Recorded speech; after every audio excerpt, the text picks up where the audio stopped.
Kalian tahu nggak?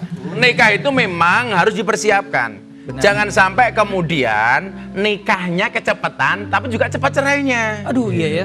Lah makanya nikah itu harus segera, tapi tidak boleh tergesa-gesa. Saya sering mengatakan apa? Lebih baik ditertawakan sebelum menikah daripada tidak bisa tertawa setelah menikah. Wah iyalah. Saya mau lanjut dialog sama Pak Hasto nih, tapi kita lihat videonya ini. Yuk kita lihat. Kan beberapa bulan lalu dari informasi yang beredar, ini terjadi apa ya? Pernikahan di daerah Lombok. Anak-anak ini baru lulus SD, Pak, sudah menikah. Ada ijab kabul, ada saksi, ada mahar. Ini ceritanya gimana, Pak? Lulus SD loh, Pak. Ya, saya juga sempat datang ke Lombok itu ya, ke beberapa kabupaten yang di sana. Memang ada suatu tradisi di mana ada juga yang istilahnya kawin lari itu, yang kemudian aduh Pak, saya sama istri di kamar aja susah pakai lari. Ada seperti diculik gitu. Seperti diculik dibawa lari gitu ya. Ada tradisi seperti itu, dan tradisi itu tidak mengindahkan usia. Sebetulnya boleh ada tradisi adat istiadat cara pernikahan di mana saja. Tetapi kalau menurut saya pengetahuan tentang bagaimana usia biologis kemudian secara psikologis itu mampu, saya kira Gus Miftah itu teman-teman kiai semua saya kira bisa diajak dialog untuk bahwa secara biologis, secara psikologis itu bisa diterangkan. Saya punya grafis 6 daerah tertinggi pernikahan dini. Kita lihat grafisnya. Kita lihat plasmanya, Pak Hasto. Kita 6 daerah menikah sebelum 18 tahun. Ya, Kalimantan Selatan 21%. Mana lagi tadi? Waduh, Sulawesi Barat 19,2%. Kalimantan Barat, ini kenapa Pak? Kok ya, di daerah sana kok tinggi-tinggi banget? Jadi biasanya begini ya, kalau secara umum itu mereka yang nikahnya lebih awal adalah mereka yang tinggal di daerah yang relatif pelosok, rural area. Kemudian yang kedua, mereka yang pendidikannya rendah. Kemudian yang berikutnya adalah mereka yang penghasilannya rendah. Jadi maka daerah-daerah seperti itulah potensi. Meskipun ada penghasilan rendah justru pengen cepat menikah. Iya, jadi fenomenanya begitu Gus. Jadi menurut saya bukan budaya ya, tetapi seperti di daerah tertentu ya. Itu misalkan karena ada kepentingan untuk kerja ke luar negeri, misal begitu. Kemudian akhirnya dia kayak daerah Jawa Barat ya umpamanya. Ya, misal daerah Jawa Barat. Kemudian akhirnya apa? Bisa kerja kan ketentuannya kalau sudah umurnya 17 tahun, punya KTP atau sudah nikah. Oh, karena jadi, belum 17, belum bisa bikin KTP, nikah dulu. Nikah dulu, setelah nikah akhirnya boleh kerja. Cerdas sih. Tapi ngawur itu. Nah, ini sebelum saya pertanyaan selanjutnya ke Pak Hasto, saya mau nanya sama anak band nih. Ini pengetahuan tentang rukun nikah. Saya mau tanya sama kalian. Rukun nikah ada berapa? Ada 5. 5. Bener gak sih? Apa sih 5 itu apa aja? Nah itu. Aku belum nikah jadi nggak tahu yang udah nikahnya. Apa yang 5 itu apa saja? Apa 5 aja Pak? Kamu baca prompter apa aja itu? Sekali-kali kamu baca prompter. Ada mempelai pria, mempelai wanita, wali nikah, saksi dan ijab kabul. Itu. Menurut aku sih kurang Gus. Kurang apa? Kita harus punya kepribadian. Apa itu? Kepribadian itu ya, mobil pribadi, rumah pribadi, kartu kredit pribadi. Oh gitu. Surat tanah pribadi, harta pribadi. Cynthia dengerin. Iya dong. Istri yang baik itu adalah istri yang siap diajak menderita oleh suaminya. Tapi ingat, suami yang baik tidak akan pernah mengajak istrinya menderita. Justru itu jodoh yang tepat di waktu yang Tapi tepat. itu Pak Hasto, cewek itu memang suka cowok yang bau. Bau-bau rupiah.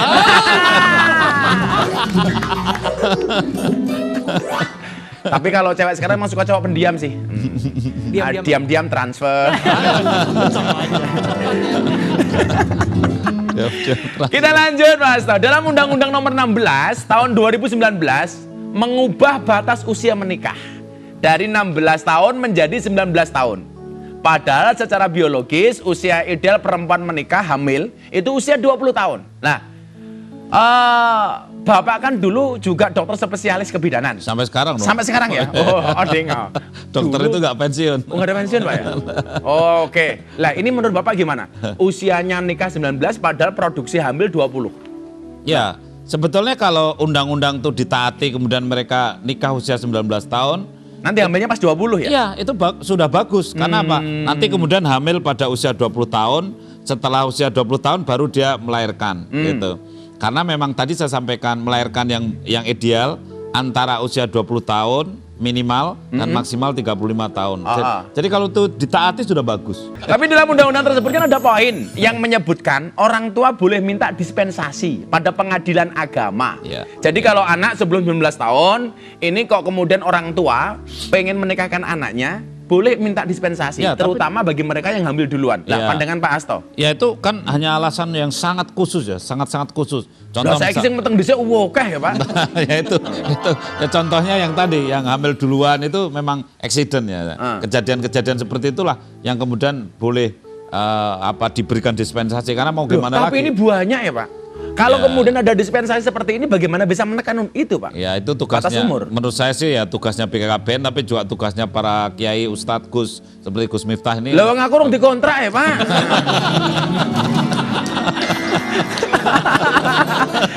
Itu karena memang anak itu lucu ya, rahasia Allah ya. Jadi beneran Sel. Nah ini pertanyaan saya untuk Pak Hasto. Dalam upaya mencegah maraknya pernikahan anak, kan BKKBN mengembangkan program generasi berencana atau Ya. apa genre Pak ya? Genre. Bisa diceritakan Pak, bagaimana program ini bekerja? Ya begini ya, ceritanya begini, singkatnya itu begini ya. Jadi kita itu BKKBN ingin menjadi sahabat remaja dan juga sahabat keluarga. Karena gini Gus, ketika kita orang-orang tua, ya termasuk BKKBN itu kemudian bicara kepada remaja, itu biasanya lebih dipercaya kalau yang bicara itu teman sebaya. Ya minimal Ustadz gaul lah Pak. Minimal Ustadz. Prajikannya kayak gini lah minimal. Jadi kalau yang bicara seperti saya, orang tua, bapak-bapak gitu ya, itu bicara sama anak-anak remaja itu dia kurang begitu kurang nyambung ya? tidak nyambung gitu. Makanya tidak terhubung. Makanya kemudian BKBN punya duta-duta. Dutanya itu duta genre tadi, generasi berencana. Jadi kan nasihatnya para Gus, para kiai kan didiklah anak cucumu sesuai dengan zamannya karena dia tidak lahir di zamanmu. Ya, kan, gitu. betul. Ya, sehingga kita ini ya karena kita generasi yang sudah generasi baby boom ya, itu kan ya kita tahu diri lah. Makanya kemudian BKBN punya kepanjangan tangan, namanya generasi berencana. Jadi sebenarnya kalau BKKBN pengen melibatkan Gus Miftah gampang, sudah ada blangkon, ada masker, maskernya tinggal tulisi BKKBN. Selesai. Ini dari tadi kita ngomong serius ini Pak. Saya pengen yang santai-santai sedikit lah. Saya punya permainan buat Pak Hasto ini. Kita main kata hati Pak. Kita lihat foto ini. Ungkapkan kata hati Pak Hasto dalam 3 kata. Yang pertama, ini dia. Ini apa ini Pak? Ini pakai baju dokter. Ya. Kangen nggak kayak gini bajunya Pak? Wow, saya seminggu sekali masih begitu. Oh masih begitu? Iya, jadi hari Sabtu saya praktek Gus. Ya, hari Sabtu saya Kalau praktek. melihat baju tadi, 3 kata apa yang Pak Hasto bisa ungkapkan? Ya, menolong sesama. Menolong sesama. Ya. Oke. Next foto. Kita lihat. Nah, ini dia. Foto dokter teladan zaman Pak Harto. 3 kata. Perjuangan. 1, perjuangan. Perjuangan dengan ikhlas. Oh, perjuangan dengan ikhlas. Itu pas mengabdi di Kalimantan? Ya, saya di Kalimantan, di pedalaman. Jadi dokter puskesmas di pedalaman. 5 tahun loh Gus. Ya, Di sana Pak? Iya 5 tahun, tidak ada listrik, tidak ada Kak, pelosok tuh fasilitas. Kalimantannya mana Pak? Kalimantan Timur, pedalaman, hulu Sungai Mahakam masih masuk lagi. Ada namanya daerah Kenohan dan Dano, semuanya wilayahnya Dano. Kemudian juga ke hulu lagi di Melak itu, yang sekarang Kutai Barat.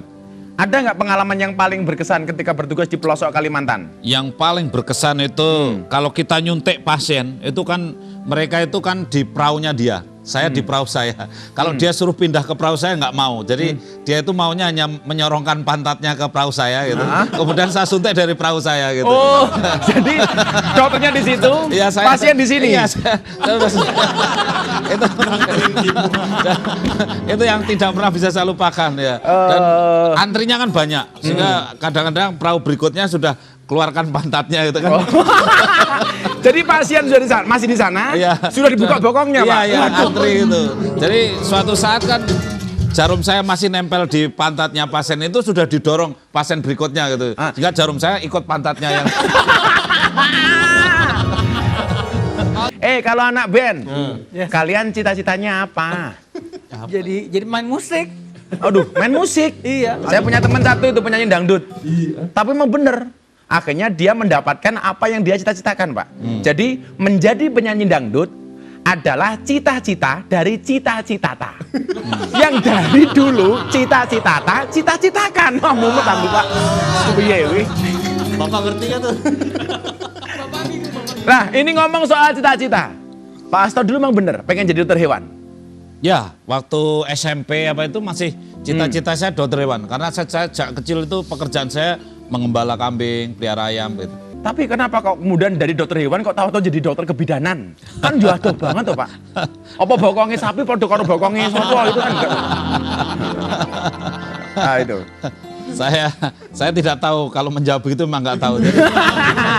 Tapi saya ini maaf banget. Saya minta maaf sama Pak Asto. Tapi saya meyakini dokter yang paling pinter itu dokter hewan, Pak. Karena nggak pernah ditanya langsung disuntik, Pak. Iya. Nggak ada sapi kamu sakit apa itu nggak ada.